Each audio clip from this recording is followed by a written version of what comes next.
Ever thought of using lasers as rulers to measure the heights of things that are way too long for tape measures? Well, you can do that now. With the invention of light detection and range technology, you're able to do just that because light detection and ranging technology, or LiDAR for short, uses pulses of laser to measure the heights and distances of various things. LiDAR, tell me, how far away am I from you?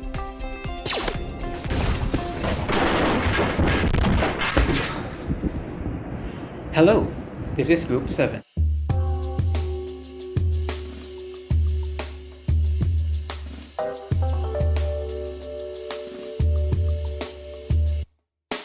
Light detection and range technology, or LiDAR for short, uses pulses of laser to measure the heights of various things.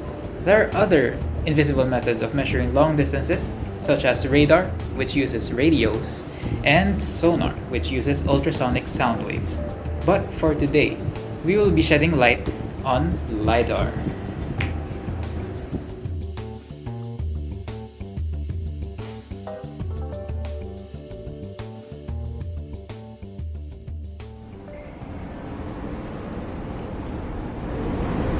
Oh, hi!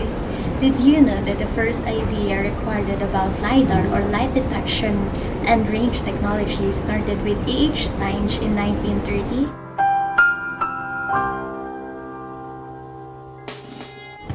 He used searchlights in an attempt to measure the time it takes for an emitted light to return to its source.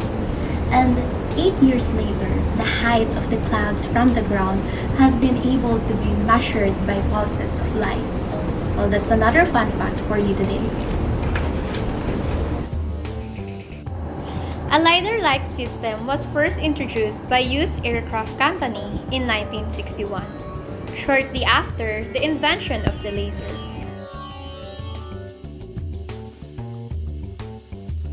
It was initially developed and used for satellite tracking. It was originally called CoLiDAR, or Coherent Light Detecting and Ranging. As technology progressed, there was 3D printed LiDAR that was invented by Dave Hall in 2005, which made vehicles have a 360 view in the environment. At 360 degrees in order to completely see the surrounding world. LiDAR has progressed a lot through the years and has become more common and accessible. You can even get your hands on a mini LiDAR for Arduino and play around with a single directional laser range finder. I wanted to learn how to use an Arduino controller, so I decided to build this LiDAR scanner. My goal was to use a LiDAR detector to create a three-dimensional map of a room. To do this, I needed 2 servo motors to scan both horizontally and vertically.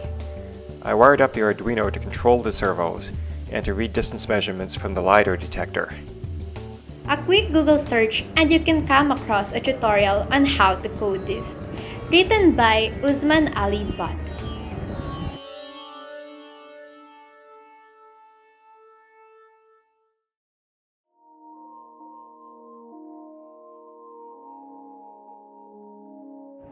Similar to ultrasonic technology, LiDAR technology uses the time it takes for the sent laser pulse to hit the target and bounce back to the sensor. This time is then converted into distance.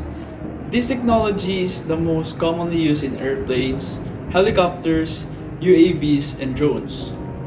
How this works is that the LiDAR is constantly sending out small bursts of light for any terrain beneath it to return.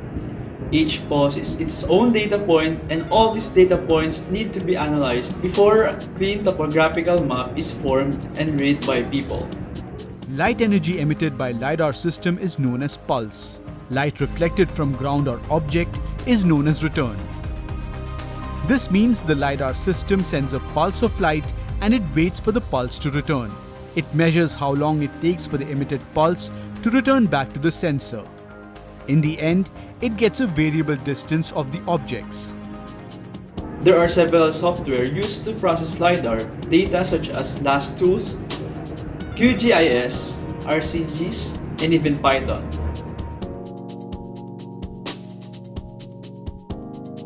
LiDAR images typically use the colors between red and cyan, which means the maps and pictures generated do not look as realistic. as opposed to another common surveying method called photogrammetry, which consistently takes 2D photos instead of using laser pulses. LiDAR is better in that, so it can return an actual distance in a single pulse. LiDAR's evolution through the years began after its prototype was created in the 1990s, wherein a ruby laser was used. In the 1970s, LiDAR made its way to space during an Apollo mission. LiDAR technology was already capable of terrestrial mapping mainly for topographic purposes, to map the surface of oceans, forests, and even surfaces of the other planets such as Mercury and Mars. LiDAR met its peak boom in the 1980s. During this time, enough technological advancements were made to enable the LiDAR to be used with the improved GPS. LiDAR could now be deployed in the air. Airborne elevation mapping was also unlocked by a NASA team.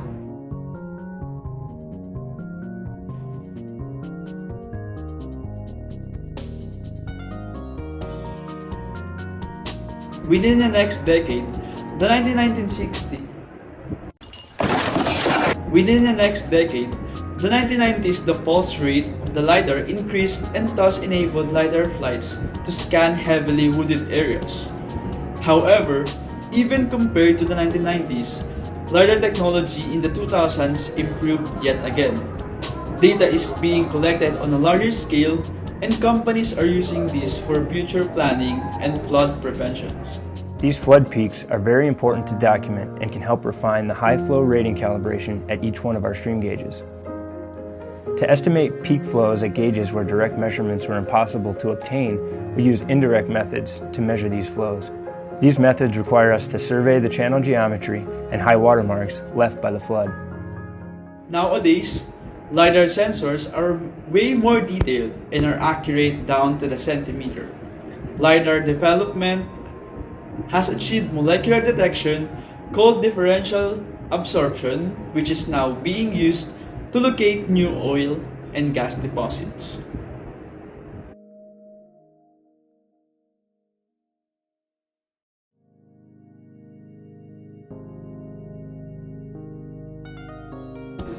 LiDAR has been commonly used to scan and survey areas. With this, there are different classifications of LiDARs that have been developed. These are airborne, terrestrial, and other classifications such as dial, Raman, wind, spaceborne, and HSLR. Airborne LiDAR, as the name suggests, is mounted on an aircraft and uses a laser to emit to the ground and reflected to the sensor.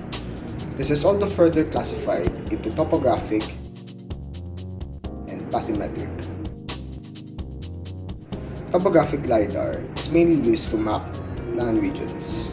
It does this by shooting a laser to the ground in a side-to-side manner and is reflected back to the sensor. Bathymetric LiDAR is mainly used to measure the depths of bodies of water, such as oceans and seas. It does this by shooting two lasers. One hits the water surface and the other penetrates to the water and hits the seabed. Both of these lasers are then reflected back to the sensor. Terrestrial LiDAR is used in either a tripod or moving vehicle. Unlike airborne LiDAR, it emits a laser to a 3D space. It is mainly used for surveying and 3D modeling.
This is also further classified into mobile and static.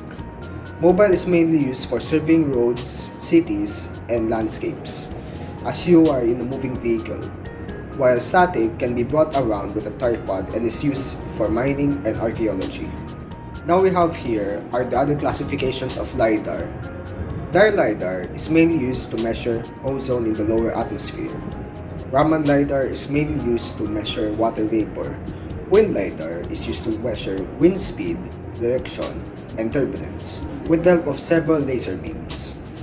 Spaceborne LiDAR is similar to airborne LiDAR, though it is used by satellites and can be used at a much global scale. Finally, high spectral resolution or HSLR is mainly used to measure and analyze clouds and aerosols in the atmosphere.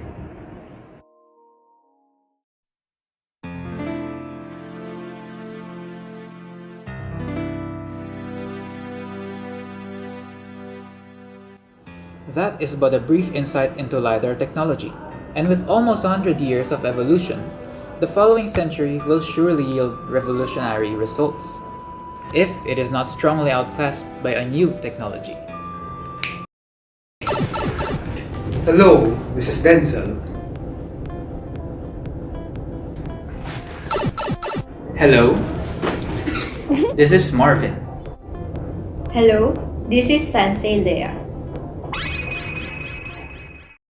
Hi, I'm Dabo, I'm a gift dragon. Make a wish, I give a gift.